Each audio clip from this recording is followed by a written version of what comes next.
Salut la gang! Aujourd'hui, je te parle du fromage cottage. Pas n'importe quel, tu l'as peut-être vu passer dans certaines de mes recettes, c'est le fromage cottage pressé. Quand j'achète un produit transformé, je regarde maintenant toujours la liste des ingrédients. Puis je suis pas patiente, faut pas qu'elle soit longue. Moi, ce que je veux, c'est pas de sucre ajouté, puis je veux pas d'additifs du genre monodiglycéride.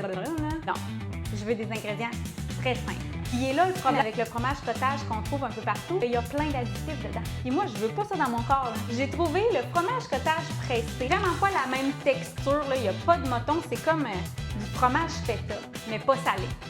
Ces ingrédients sont vraiment rudimentaires. Là. Lait écrémé pasteurisé, culture bactérienne. That's it. Vraiment plus protéiné. Pour une demi-tasse, ça dit 27 grammes de protéines.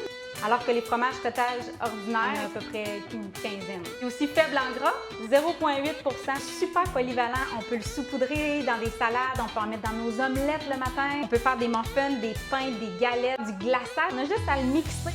Ça augmente vraiment la teneur en protéines de nos collations, de nos repas. Il se congèle aussi vraiment mieux que celui avec des motons.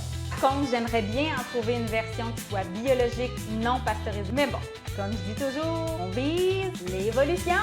Moi, je trouve celui-là, le McDairy, au Costco de Sherbrooke, mais ça fait plusieurs semaines que je cherche à Trois-Rivières et je n'en trouve pas. Il existe d'autres marques aussi, mais ils sont backorder. Si tu trouves du fromage cottage pressé à Trois-Rivières, fais-moi signe, je m'engage à faire la danse de la joie.